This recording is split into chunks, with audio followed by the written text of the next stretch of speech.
হ্যাঁ, তো এটা নিয়ে আমি আর বিশদ বলছি না। এর বাইরেও কিছু আলাপ হয়েছে। একটা ছিল তো পাঠ্যপুস্তকের ইস্যুটা।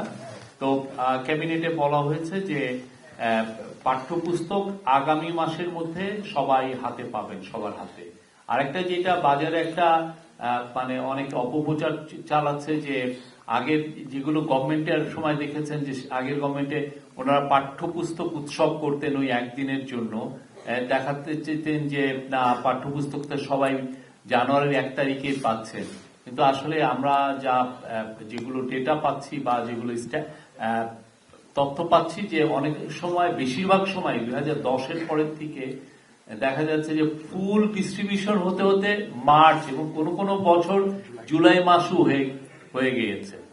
তো এই একটা বিষয়। তো এই বিষয়ে আমরা কাজ করছি। এই গভর্নমেন্ট, ইন্টারিম গভর্নমেন্ট কাজ করছে। ইন্টারিম গভর্নমেন্ট প্রত্যেকটা বিষয়ে, ইভেন এমন হয়েছে যে যারা যারা পেপার উৎপাদন করে তাদের সাথেও এই গভর্নমেন্ট বসেছেন যাতে জিনিসগুলো এক্সপেডাইট করা যায়।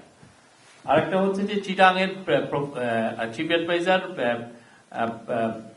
নির্দেশ দিয়েছেন যে চিটাঙে আপনারা জানেন যে চট্টগ্রামে প্রতি বছর বর্ষায় খুব পানি সমস্যা হয়, পানি জমে যায়, পানি জলবদ্ধতা হয়। এই জলবদ্ধতা কত কুইকলি নিরসন করা যায় সে ব্যাপারে চিফ অ্যাডভাইজার নির্দেশ দিয়েছেন। আর ট্রাফিকের বিষয়ে, ট্রাফিকটা আপনারা জানেন যে খুব পুরো নগরবাসী থেকে ভোগাচ্ছে। তো সে বিষয়েও যত কত দ্রুত সলিউশন করা যায়, কিভাবে কি কি মেজার নিলে খুব দ্রুত এটার একটা ভালো আউটকাম পাওয়া যায়, সে বিষয়ে যথেষ্ট আজকে বড় একটা ডিসকাশন হয়েছে এবং আপনারা সামনে এই বিষয়ে আরো কিছু খুবই কুইক স্টেপ দেখবেন। Thank you. আচ্ছা, আমি গত 3 বছরের একটা ডেট দিচ্ছি। সেটা হচ্ছে যে 2022 সালে শিক্ষা ব্যবস্থার পাঠ্যপুস্তক সরবরাহের সর্বশেষ তারিখ ছিল